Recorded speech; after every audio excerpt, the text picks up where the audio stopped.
Right, let's shift the tone to something altogether more uplifting and positive. I want to talk to somebody who I only discovered very recently, but here he is. His name is Mark Gober. Welcome, Mark. How are you? Hi, Sonia. I'm well. Thank you for having me. Oh, absolute pleasure. You are, of course, an author, you're a podcaster, you're a former partner in a Silicon Valley technology group, you're a former investment banking analyst, you're the creator of the 7-part Upside Down series. You cover everything in it, from the nature of reality and consciousness to medicine and the Great Reset. I'm like so impressed with you, Mark. You're literally a recent find, and I've been listening to your podcast. I've ordered some books, and I'm just so impressed with where you're coming from, because I think, as I've mentioned to you briefly earlier, it is the huge change in your life that has impressed me so much. All of those things that you were formerly doing, but then you had this incredible paradigm shift. I think it was in 2016, right? Tell us about it. Correct. Well, I appreciate the kind words, Sonia. It's been a major transformation for me, and it's still very much in process. But like you said, I had a mainstream background. I went to Princeton for my undergrad. I was a competitive tennis player, one of the captains of the tennis team, investment banking in New York during the financial crisis, and then moved to Silicon Valley and was really focused on this climbing the ladder, doing well professionally. That was the way I looked at life. And I wasn't interested in the topics that I now look at.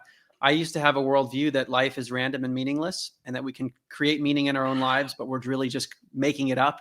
And all that shifted for me when I started to come across scientific evidence that I didn't know existed around the nature of consciousness, but it's really expanded since then, where I've now looked at politics, medicine, cosmology, like you said. And what I'm learning, just to generalize it, is that so many of the things that I was taught and that we are collectively taught are based on very shaky foundations. And when I examine the assumptions of the things we're told, I'm realizing, wow, there's not much substance here.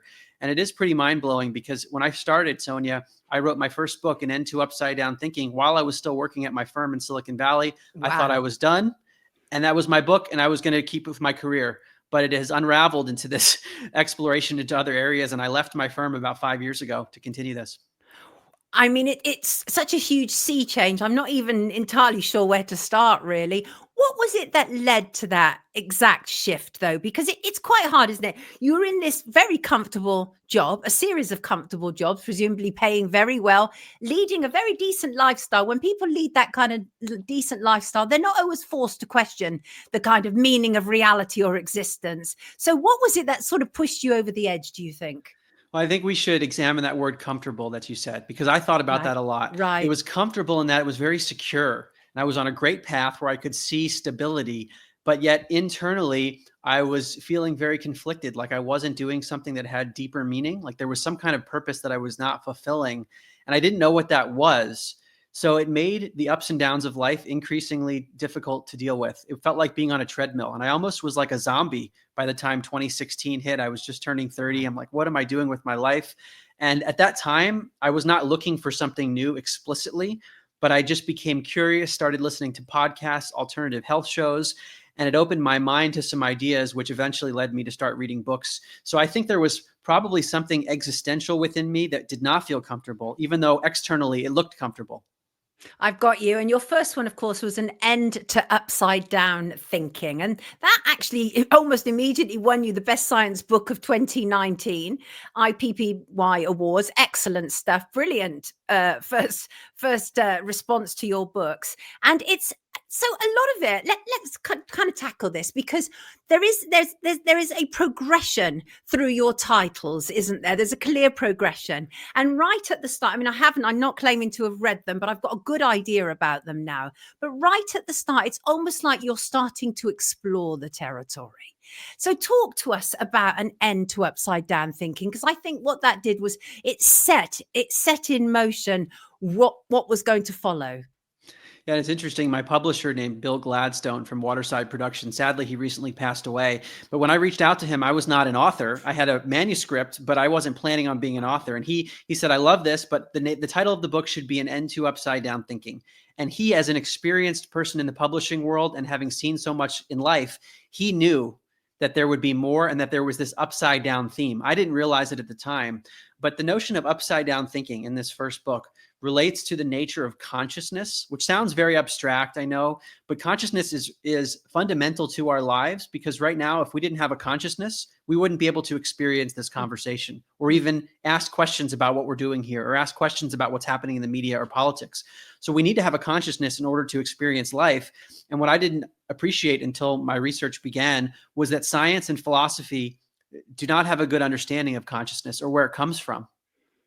And that might sound strange, because No, we I know understand. from neuroscience that there's stuff happening in the brain clearly, and it's correlated to our conscious experience. Like, let's say you damage one part of the brain that's responsible for vision, the person's consciousness shifts. So the scientists often claim, well, we think the brain is producing consciousness. And the problem is that correlation does not always equate to causation. In the same way that if you see firefighters at the scene of a fire, you could conclude that the firefighters caused the fire incorrectly. Right. And Right. there's some logic here. And what I get into in the book, in short, is that maybe the brain is not producing consciousness, but it's like an antenna receiver or a filtering mechanism or an interface. And our consciousness is well beyond our body. And there's scientific evidence in this direction suggesting that maybe our body is a vehicle or a vessel, and an afterlife isn't so crazy. And psychic phenomena, which we know from the US government has been declassified, that's been going on, that these things are actually not paranormal. It's part of our reality. So this was the big aha moment of, whoa, I have to rethink my identity. Oh, wow, that is a huge thing. I mean, I'm very fortunate in many respects. I grew up with, my mum was a medium. A lot of this stuff isn't kind of like new to me, but for you, it would have probably been huge, that that kind of penetrating of your consciousness of what was really taking place. Like you say, you were covering in the first book from psychic phenomenon, near-death experiences. I think you've also covered in there as well. All of these things that are often like greeted as if they're woo-woo by people. What did you discover about these phenomena? I was stunned to realize that there is scientific evidence for this. And it's been done by credible scientists and doctors Mm, all over the world for many mm. decades, in addition to traditions from around the world that have talked about this for a long time. But more recently, scientists have been running studies. And I'm actually now on the board of directors of an organization called the Institute of Noetic Sciences. It was founded in 1973 by Dr. Edgar Mitchell, an Apollo 14 astronaut. And so it's 50 years worth of peer-reviewed science looking at telepathic abilities and energy healing and lucid dreaming, mind matter interaction. And the scientists are following the scientific method because they know the skeptics will be coming after them naturally. And yet they've been able to show so many results. And this is just one organization. There are many other researchers too. I just had no idea. I thought that I had a pretty good education, and there was no one in my network that even was aware of this stuff. I think what's really interesting is it seems absolutely evident to me through all of the books that the idea is to expand human potential, to make us everything that we're capable of being, because we're so stunted, aren't we? I mean, I don't know what the percentage is, but it's such a tiny percentage of our brain that we're using. I truly believe that if we actually use more, we'd probably be able to levitate and do more besides. But that kind of restriction of humanity is something that you appear to be wanting to break free from in this first book. You say this book aims to shift our collective outlook. That's a big ask. Absolutely. It's a worldview shift. It's a shift in the way that we look at reality, but also the way that we look at ourselves. And what you're alluding to is exactly what I'm aiming for myself. And when I share with others, is that it's an empowering perspective, that there's so much untapped potential within each human being that we're just not taught about in the modern era. And once we shift our consciousness, what I find in myself and many people who have gone on this path too, it's almost like the door cracks open a little bit. And once that happens, it's the first domino and things start to accelerate. There's almost no turning back. You can't unsee or unhear this stuff. And then once one's consciousness shifts, life priorities shift, and then life circumstances shift. How does your life feel now in contrast to your previous life?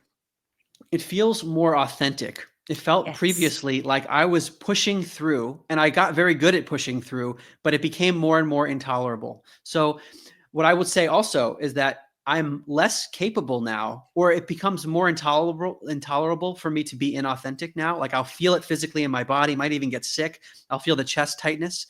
So now I follow the things that I'm passionate about, and I'm less concerned. I'm not perfect at this, but I'm relatively less concerned about what other people think. And each book I write, as you and your audience might find, they are more and more controversial. And I have to ask myself, can I really publish this? Can I talk about this? And then I reason, Mark, you've done it. You've cited all your sources, and this feels like the right thing to do. And I decided to do it. Really vital. Time won't allow us to go through each book, which is more's the pity, but we can look at some of it. So the next one following that was An End to Upside Down Living, where you were asking what drives all of your life's priorities, values, and decisions. These are, again, huge questions, aren't they? Or rather, they're small questions to big answers. What did you conclude? Yeah, so this is a natural follow-on to the first book, because the first book, An End to Upside Down Thinking, and there's a corresponding podcast series still available called Where Is My Mind? Just 8 episodes. And so the follow-on naturally is, well, if we have this new view of consciousness and who we are, how does one think about living life? And that's what the book is about. So to me, it's about almost like reorienting a compass. And once we set a compass, it's a direction for where we live. I didn't have a compass previously. I was just going through the motions. All I knew was how to try to achieve and win. That's what I cared about. And now I definitely want to achieve, but I have a deeper sense of purpose and meaning behind it, which I think is around the evolution of our individual and collective consciousness within society, so we can have a better, more prosperous, freer, and happier, more joyful life. I really like that whole idea about, and I believe that's what you've experienced, this whole idea of you feeling more your authentic self now, because you're stripping away layers that has been placed on you since birth, and you're finally finding out who you are and what matters to you. The next book after that, I think, is really important, and I think my viewers would consider it really remiss if I didn't ask you about it. An End to Upside Down Liberty. We always talk around here about how politicians are not the answer, right? This very much tackles that. It's about how society can be organized. I don't claim to have the answer to that, although I know that the model as it stands is not working. What are your thoughts, Mark? Well, I must say that this was a big shift for me. This book, An End to Upside Down Liberty, was published in 2021. And prior to that, I was focused on these more philosophical questions related to consciousness. And I felt a lot of trepidation before the publication of this book, because I knew that there were many people in my audience that might not like me anymore. As we all know, politics is a polarizing area. And I was right that there were some people that got very upset, but a lot of other people were very happy with it. The basic idea is that the way we do government around the world is known as statism. That's the technical term. It is inherently tyrannical and is actually in violation of natural law if we look at the science of spiritual phenomena. So I look at an alternate way of thinking about structuring society that's much more in alignment with what's known as the golden rule of trying to treat people well because we're interconnected in some way, which I think is actually validated by science, which means we need much more freedom. The term that I use, many others have used this as well, is known as voluntarism, where when we engage with any party, that there should be mutually agreed upon contracts, explicit contracts, versus the social contract we have with governments and this implied consent. I would love to see what the social contract is. I've never actually seen what we all apparently agreed to. Right. But there are big problems with the way we do government. We have basically a political monopoly that has an ability to define morality for us, and it's essentially legalized coercion. Especially over the last 5 years, we've seen it so clearly, which you also tackle. But the next book after that was An End to Upside Down Contact. And that's about, is there life out there? And I gather, I think I know where you're coming from. There's an arrogance to us thinking that we're the only creatures in existence, isn't there? And you don't believe that for a second, do you? No, I don't know exactly how it works. I would say this is the topic that confuses me the most. And in the book, I tried to just lay out what's there and allow readers to decide for themselves. But the reason I wanted to tackle that is that I feel like there is this spiritual war of dark versus light, of forces that we're all experiencing, especially it came out so clearly in 2020. But that's what the book looks at, not just UFOs, which is part of what I look at because it's such a question topic these days, but also the multidimensional forces that people talk about when they go on psychedelics or have a near-death experience or a meditation experience. They talk about these energies or beings, and some are benevolent and others are not. And this has been talked about for many thousands of years. So I just explore what might be the forces involved. And it really relates to this topic of liberty, because we've structured society in a way that I think has this inherent bent towards tyranny. Is that because maybe there's some forces that navigate us there? And that's what I try to get to in that book. Oh, and I think I have to bring this onto the stage, An End to the Upside Down Reset. Of course, this is very much about WEF. We talk about it a lot around here, the World Economic Forum, the Great Reset, all kind of kicked off in many respects, although WEF has been around kind of forever and a day. But most of this all kicked off around C19. Obviously, we're on YouTube. We have to be very careful. The draconian policies still exist on here. But why did you feel the need to do this particular book, Mark? Well, in 2020, there was this formal announcement of the agenda that you named from the WEF. And I had heard from many people that, oh, this is just some kind of right wing, fear based narrative. And when I read the book by the WEF, it's called COVID-19, The Great Reset. This is an actual book. I said, wow, this is an explicit plan for society that's very much against freedom. It's very much anti-human, viewing human beings as parasites that need to be controlled rather than beings that are free and prosperous. And I noticed that a lot of people that I respect a lot from my network, as you can imagine, coming from New York finance and Silicon Valley, lean left.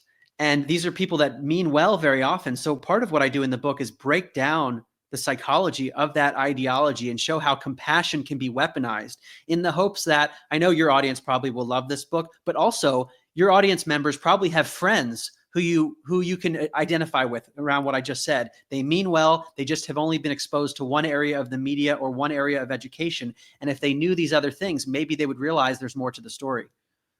And the next one after that, of course, followed on quite naturally from C19, an end to upside down medicine. And obviously, we've been completely reliant, haven't we, on the medical model in order to heal ourselves. But you contend that modern medicine totally misses the mark. I think that will resonate with a lot of people around here. Yes, I'm going to be very careful with my language because we're on YouTube. Yes. Yes. But your audience knows what's happened since 2020 and the things that have been pushed on us. And often those ideas are pushed as if they're fact by the medical establishment and by politicians. And what I did in that book is looked at doctors and others who have questioned the foundations of the allopathic approach and why we're believed to get sick and what the appropriate remedies are. And I was really shocked to find that I think we're in the wrong direction. And we need to be much more holistic in our thinking, look at the effect of environmental toxins, but also the effect of our consciousness on our health. And how much is stress or what are known as like conflict shocks. This is a concept in German New Medicine. There are so many areas that are often unexplored because the mainstream paradigm likes to look at exclusively physical causes. And there's a lot more to the story. Absolutely. And the final in the books series is an end to the upside down